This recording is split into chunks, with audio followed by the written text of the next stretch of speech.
لیکن ہر وقت اللہ کی یاد سے غافل رہتا ہے تو وہ دنیا دار ہے۔ بعض بات دنیا میں رہتے ہوئے ہم کیا کریں؟ کام کاج کرنا ہے، کاروبار کرنا ہے، بیوی بچے ہیں، ضروریات ہے، خواہشات ہے، تو اس کا یہی آسان طریقہ ہے کہ دنیا کو ترک کرنے کا شریعت حکم نہیں دیتی۔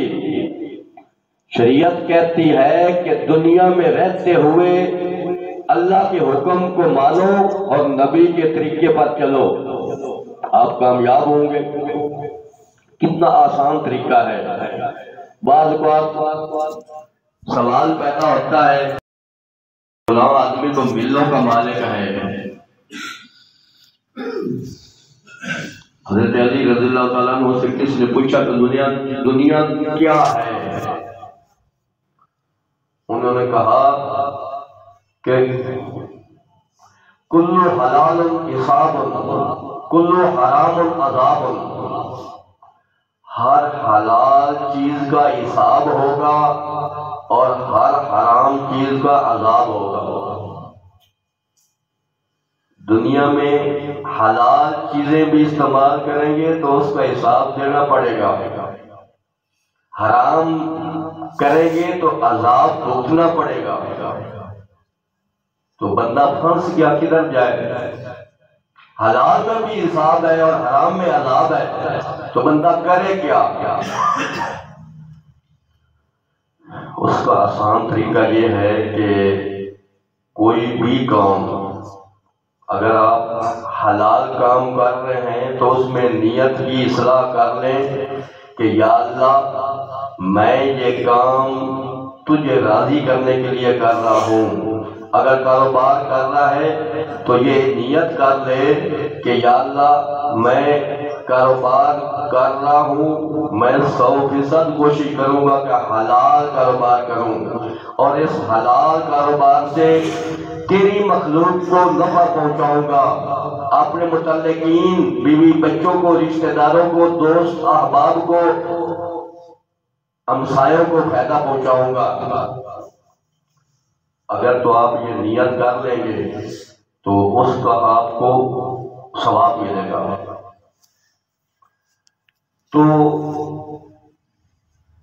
کام دنیا داری میں رہتے ہوئے ایمانداری کے ساتھ کرنا ہمیں مشکل کیوں نظر آتا ہے کہ ہمیں اللہ کے فرمان پر یقین نہیں، سارے یقین کی کمی ہے۔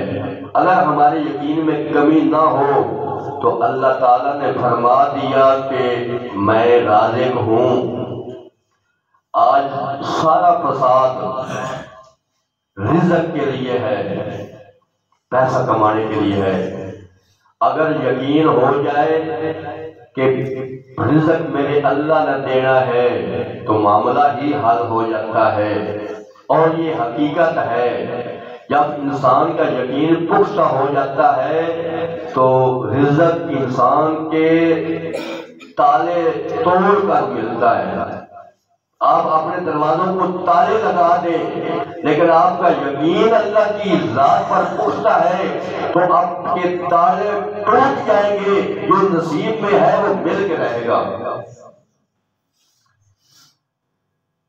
شیخ عبد القادر جیلانی رحمۃ اللہ علیہ کا مالی تجارت کا جہاز آ رہا تھا تو کس نے خبر دی حضرت آپ کا جہاز ڈوب گیا ہے؟ تو شیخ عبد القادر جیلانی رحمۃ اللہ علیہ نے فرمایا الحمدللہ۔ تھوڑی دیر کے بعد ایک آدمی آیا اور اس نے کہا کہ حضرت آپ کا جہاز بچ گیا ہے، صحیح سلامت کنارے لگ گیا ہے۔ تو آپ نے پھر فرمایا الحمدللہ۔ تو پوچھنے والے نے پوچھا کہ حضرت جہاز کے ڈوبنے پر بھی الحمدللہ، جہاز کے بچنے پر بھی الحمدللہ۔ تو انہوں نے کیا خوبصورت جواب دیا کہ جب مجھے اطلاع ملی کہ میرا جہاز ڈوب گیا ہے تو میں نے دل کی طرف توجہ کی تو میرا دل اللہ کی محبت میں مصروف تھا۔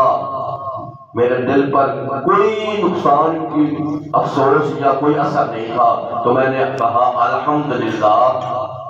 جب جہاز بچ گیا تو میں نے دوبارہ اطلاع پائی اور دل کی طرف توجہ کی تو دل میں کوئی خوشی نہیں تھی، تو میں نے کہا الحمدللہ۔ جو اللہ کے نیک بندے ہوتے ہیں ان کو مال کے جانے سے غم نہیں ہوتا اور مال کے آنے سے خوشی نہیں ہوتی، وہ ہر حال میں خوش ہوتے ہیں۔ لیکن یہ خاص آدمیوں کا معاملہ ہے، ہم جیسے گنہگاروں کے لیے یہ معاملہ نہیں۔ ہمارے لیے مال ملے تو اللہ کی نعمت سمجھ کر ہمیں خوشی محسوس کرنی چاہیے، اور نقصان ہو تو غم زدہ ہونا چاہیے۔ ہماری مجبوری ہے، ہمارا وہ مقام نہیں ہے، ہمیں وہ منزل نہیں ملی ہوئی جس منزل پر وہ خاص آدمی تعینات ہوتے ہیں۔ ہم مجبور ہیں، ہم کوشش کرنے کے باوجود بھی یہ کیفیت حاصل نہیں کر سکتے، کیونکہ دنیا داری کا نظام ہی مال پیسے سے چل رہا ہے، اور نقصان ہونے سے غیر ارادی طور پر دل میں تکلیف پیدا ہوتی ہے۔ بے شک انسان جتنا متقی پرہیزگار ہو، مال آنے سے اس کے دل میں خوشی آئے گی اور جانے سے افسوس ہوگا، اور یہ کوئی عیب والی بات نہیں، ہوتا ہے ایسا۔ لیکن وہ حضرات اللہ کے مقربین ہوتے ہیں، انہوں نے محنت مجاہدے اور اپنے نفس پر محنت کر کے اللہ کا قرب اتنا حاصل کر لیا ہوتا ہے کہ وہ اس کی طرف دھیان نہیں دیتے۔ حضرت سفیان ثوری رحمۃ اللہ علیہ اپنے دو ساتھیوں کے ساتھ حدیث مبارکہ کا سبق پڑھنے کے لیے تشریف لے گئے، وہاں کچھ دیر رہے اور جو خرچہ تھا وہ ختم ہو گیا، تو آپس میں مشورہ کیا کہ ایسا کرتے ہیں، ایک ساتھی مزدوری کرے گا اور دو سبق پڑھیں گے، اور وہ جو کما کر لے آئے گا تینوں اکٹھے بیٹھ کر استعمال کریں گے، کھائیں گے۔ تو دو حضرات حدیث مبارک کا سبق پڑھنے کے لیے چلے گئے، اور جس کے ذمہ مزدوری لگی اس نے سوچا کہ جب میں نے مزدوری ہی کرنی ہے تو اس ذات کی مزدوری کیوں نہ کروں جو کسی کا حق نہیں رکھتا۔ اس نے وضو فرمایا، اللہ کے گھر میں آیا اور 2 رکعت نماز پڑھی، اللہ سے مانگا، پھر 2 رکعت کی نیت کی، رکوع اور سجود میں گڑ گڑا کر روتا رہا، اللہ کے حضور اپنی دعا کرتا رہا۔ شام کو جب گھر آیا تو خالی ہاتھ، دوسرے ساتھیوں نے پوچھا، ہاں بھائی کیا لے کے آئے ہو؟ کہا کہ میں نے اس ذات کی مزدوری کی ہے جو کسی کی مزدوری نہیں رکھتا۔ ملا کچھ نہیں، بھاگ کر سے دنوں رہے۔ دوسرے دن دوسرے ساتھی کی ڈیوٹی تھی، اس نے بھی ایسا ہی کیا کہ میں کیوں نہ اس ذات کی مزدوری کروں جو سب سے زیادہ اعلیٰ و افضل ہے۔ اس نے بھی اسی طرح اللہ کے ہاں عبادت میں وقت گزار دیا اور خالی ہاتھ آیا۔ تیسرے دن تیسرے نے بھی ایسا ہی کیا، 3 دن کھاکا رہا اور حدیث مبارک کا سبق پڑھتے رہے۔ تیسرے دن وقت کے بادشاہ کو رات کے وقت اپنی چھت پر کسی کے چلنے کی آواز آئی، دیکھا کہ کوئی بلا ہے، اس نے ایسے مکہ بڑھایا ہوا ہے، اور بادشاہ کی طرف آ کر کہتی ہے کہ اے غفلت کی نیند سونے والے بادشاہ، سفیان ثوری اور اس کے ساتھیوں کا پتہ کرو ورنہ میں آپ کو تھپڑ ماروں گی۔ تو بادشاہ کے پسینے چھوٹ گئے، اٹھا اور اعلان کیا وزراء میں، مشاہیر میں کہ سفیان ثوری کو ڈھونڈو، وہ کون ہے؟ سارے ڈھونڈنے میں لگ گئے تو ایک مسجد میں گئے، پوچھا کہ سفیان ثوری رحمۃ اللہ علیہ کون ہے؟ بادشاہ نے ان کو کہا کہ مل جائے تو یہ کچھ سونا اور چاندی اور درہم اور جواہرات یہ لیتے جانا، ان کو ہدیہ دینا اور ساتھ لے کر آنا۔ جب ان کو ملے تو انہوں نے کہا کہ بادشاہ سلامت آپ کو بلا رہا ہے اور یہ ہدیہ بھی دیا ہے۔ تو انہوں نے کہا کہ عمراء کے پاس جانا دنیاوی غرض لے کر یہ ہمارے ضمیر کے خلاف ہے۔ ہم سبحان اللہ کہیں گے، ہماری پیاس اور بھوک ختم ہو جائے گی، ہم اللہ کے محبوب کے حدیث سے پڑھتے رہیں گے۔ جب ان کو بھوک اور پیاس لگتی تو وہ کہتے سبحان اللہ، ان کی پیاس اور بھوک اللہ مٹا دیتا۔ اسی طرح انہوں نے دنیا داروں کے سامنے ہاتھ پھیلانے سے اپنے آپ کو روک لیا۔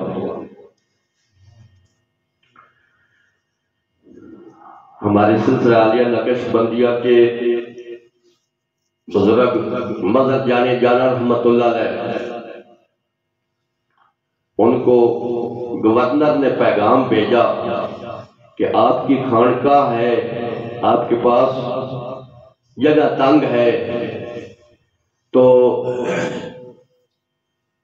آپ میرے پاس آئیں، میں نمروز کا کچھ علاقہ آپ کے نام کرا دیتا ہوں۔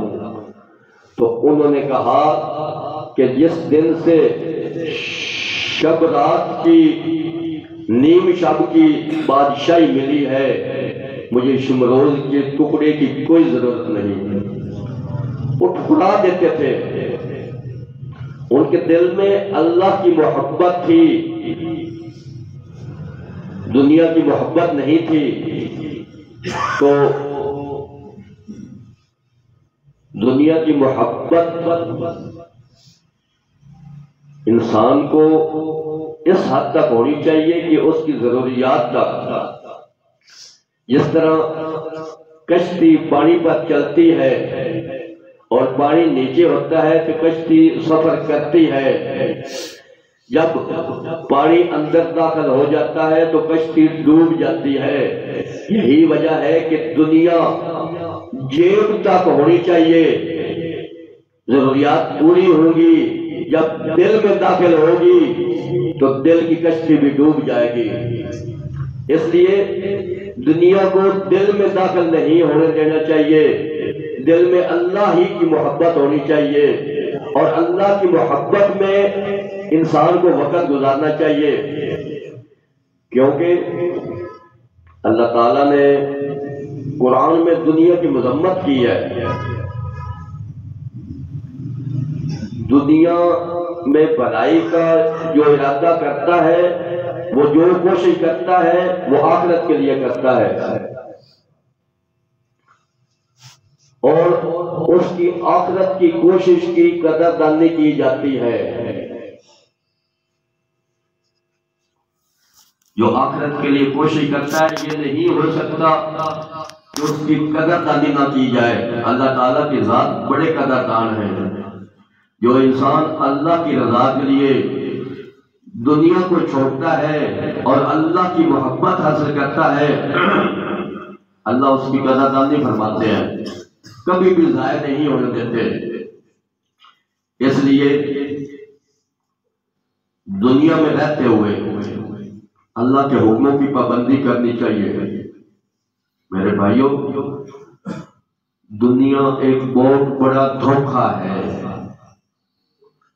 ایک مالک فریج تیار کرتا ہے، اس کی میل ہے فریجوں کی، اور باہر مین گیٹ پر لکھ دیتا ہے کہ یہ سارے فریج خراب ہیں، کوئی بھی نہیں خریدے گا۔ ہر انسان سمجھے گا کہ 50-60 ہزار روپے کا فریج لینا ہے تو خراب کیوں لوں، میں ٹھیک لوں، یہ تو خراب ہے۔ اللہ تعالیٰ نے دنیا کی فیکٹری بڑھائی ہے اور ساتھ یہ فرما دیا ہے کہ یہ دھوکہ ہے، ہم سب دھوکے میں پڑے ہوئے ہیں۔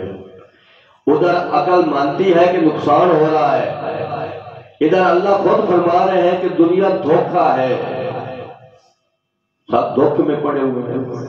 ہم جو جھوٹ بولتے ہیں کس لیے بولتے ہیں؟ اس دنیا کی محبت کے لیے جھوٹ بولتے ہیں۔ ہم اللہ کی جو نافرمانی کرتے ہیں، انسان دو وجہ سے گناہوں سے بچ سکتا ہے۔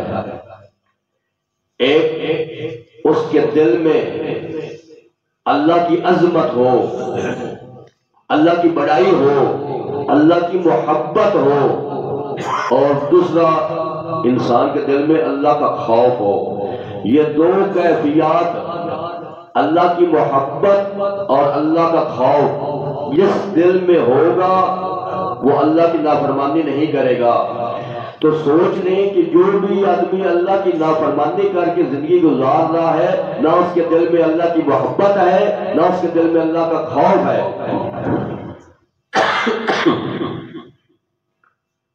دنیا کے ڈر سے ہم عیب والا کام چھوڑ دیتے ہیں کہ فلان دیکھ رہا ہے، والد صاحب دیکھ رہے ہیں، بڑا بھائی دیکھ رہا ہے، لیکن اللہ ہر جگہ ہر وقت دیکھ رہا ہے۔ اللہ کے خوف سے ہم گناہ نہیں چھوڑتے۔ انسان کا 5-6 فٹ کا یہ بدن، یہ گناہوں کا پلندہ بھی ہے اور نیکیوں کا منبع بھی ہے۔ یہ گندگی کا راہ بھی ہے، گندگی کا ڈھیر بھی ہے، اور خوشبوؤں کا پیالہ بھی ہے۔ جو انسان اللہ کی محبت میں، اللہ کے عشق میں، اللہ کے دیے ہوئے آنکھوں جیسی نعمت کو غلط استعمال کرنے سے روک لے، اللہ تعالیٰ کی دی ہوئی نعمت کانوں کی جیسی اللہ کے حکم کے خلاف استعمال ہونے سے روک لے، اللہ تعالیٰ کی دی ہوئی یہ نعمت زبان، اس کو اللہ کے حکم کے خلاف چلنے سے روک لے، یہ ہاتھ پاؤں اللہ کے حکم کے خلاف چلنے سے روک لے، دل و دماغ کی سوچ اللہ کے حکم کے خلاف آنے سے روک لے، تو یہ انسان خوشبوؤں کا پیالہ ہے۔ اس کا ہر اعضاء اللہ کی محبت میں مصروف ہے، اللہ تعالیٰ اس کے پورے بدن میں خوشبو پھیلائیں گے۔ یہ فرشتے ہمارے ساتھ جو لگے ہوئے ہیں، انسان جب گناہ کرتا ہے چھپ کر تو فرشتے تھوڑا سا پیچھے ہٹ جاتے ہیں، تو فرشتوں کو پھر کیسے پتہ چل جاتا ہے کہ اس نے گناہ کیا ہے؟ جو انسان گناہ کرتا ہے اس کے بدن سے بدبو جاری ہوتی ہے، اور فرشتوں کو پتہ چل جاتا ہے اس بدبو کی وجہ سے کہ اس نے فلاں گناہ کیا ہے۔ جب انسان جھوٹ بولتا ہے تو اس کی زبان سے بدبو آتی ہے، بد نظری کرتا ہے تو اس کی آنکھوں سے بدبو آتی ہے، بد کلامی اور بد زبانی کرتا ہے تو اس کی زبان سے بدبو آتی ہے، ہاتھ پاؤں غلط استعمال کرتا ہے تو اس کے ہاتھ پاؤں سے بدبو آتی ہے، حتیٰ کہ پورا جسم بدبو کا ڈھیر بن جاتا ہے، تو فرشتے اس کے مسلسل گناہ لکھتے رہتے ہیں۔ ہمیں تو اس چیز کا احساس تک نہیں ہے۔ اللہ تعالیٰ اہل اللہ کے قلوب پر کچھ معاملات منکشف فرماتے ہیں۔ احمد علی لودھی رحمۃ اللہ علیہ بازار میں جا رہے تھے تو ایک مجذوب نے پوچھا کہ احمد علی انسان کہاں بستے ہیں؟ تو احمد علی لودھی رحمۃ اللہ علیہ نے کہا کہ یہ سارے انسان ہی ہیں، بازار بھرا تھا۔ تو مجذوب نے ایک خاص کیفیت میں کہا کہ یہ انسان ہے۔ جب اس نے کہا تو احمد علی لودھی رحمۃ اللہ علیہ نے دیکھا کہ بازار کتیوں سے، سوروں سے، باندروں سے، گدیوں سے بھرا ہوا تھا۔ فوراً اپنے آپ کی طرف دیکھا کہ کہیں میں بھی اس میں شامل نہیں، تو اپنے آپ کو انسان پایا۔ بعض اوقات اللہ تعالیٰ یہ معاملہ منکشف فرما دیتے ہیں۔ انسان کی دو شکلیں ہیں، ایک ظاہری شکل ہے، ایک باطنی شکل ہے۔ ظاہری شکل ہر ایک کی اللہ نے خوبصورت بنائی ہے، لیکن باطنی شکل اس کے اعمال کے مطابق ہے۔ جس آدمی کی باطنی شکل اچھی ہے اس کے اعمال اچھے ہوں گے، اور جس کے اعمال برے ہیں اس کی باطنی شکل بگڑی ہوئی ہے۔ جو زیادہ چالاکیاں کرتا ہے اس کی بندر جیسی شکل ہوتی ہے، جو زیادہ لالچ رکھتا ہے اس کی کتے جیسی شکل ہوتی ہے، جو زیادہ بے غیرت اور بے حیائی والی زندگی گزارتا ہے اس کی صورت جیسی شکل ہوتی ہے۔ میرے بھائیو، یہ کام کرنے والوں کی باطنی شکلیں بگڑی ہوئی ہوتی ہیں، اور اس دنیا میں بعض حضرات ایسے ہوتے ہیں جن کو اللہ تعالیٰ یہ شکلیں دکھا دیتے ہیں۔ یہ بعض حضرات ایسے موجود ہیں جنہوں نے اپنے اوپر پردہ کر لیا تھا، اللہ نے ان کی کیفیات ایسی بنا دی تھی کہ وہ چاہتے تھے کہ مجھ پر کسی کا عیب نہ کھلے۔ اس لیے دنیا میں رہتے ہوئے اگر کامیاب زندگی گزارنی ہے تو آج سے ہی یہ ارادہ کریں کہ اللہ جو زندگی گناہوں میں گزر چکی اس کی ہم معافی مانگتے ہیں، اور جو زندگی باقی ہے ہم 100% گناہوں سے بچ کر گزارنے کی کوشش کریں گے۔ اگر پھر بھی گناہ ہو جائے تو استغفار کریں، اللہ سے معافی مانگیں، اور پھر نیکیاں کرنا شروع کر دیں۔ پھر گناہ ہو جائے پھر اللہ سے معافی مانگیں، پھر نیکیوں پر ڈٹ جائے۔ کہیں ایسا نہ ہو کہ آپ مسلسل شیطان کو راضی کرتے ہوئے گناہوں والی زندگی گزارتے رہے اور ادھر زندگی کی ڈور کٹ جائے، مہلت نہیں ملتی۔ ایسا تو ہو کہ شیطان اور نفس کے ساتھ انسان کشتی کرتے کرتے کبھی وہ غالب آ گئے، کبھی انسان غالب آ گیا، اسی حالت میں اپنی زندگی اللہ کے ہاں بھیج دی، تو اللہ تعالیٰ تو سینوں کے راز جانتے ہیں کہ میرا بندہ نفس اور شیطان کے ساتھ کشتی تو کرتا رہا ہے، کیا ہوا اس سے غلطیاں ہوئی تو میں تو اللہ ہوں، میں اس کو معاف کر دیتا ہوں۔ انسان کو یوں میدان خالی نہیں چھوڑنا چاہیے، نفس اور شیطان کے ساتھ لڑتے رہنا چاہیے، اور اسی مجاہدے کے ساتھ انسان کو زندگی گزارتے رہنا چاہیے۔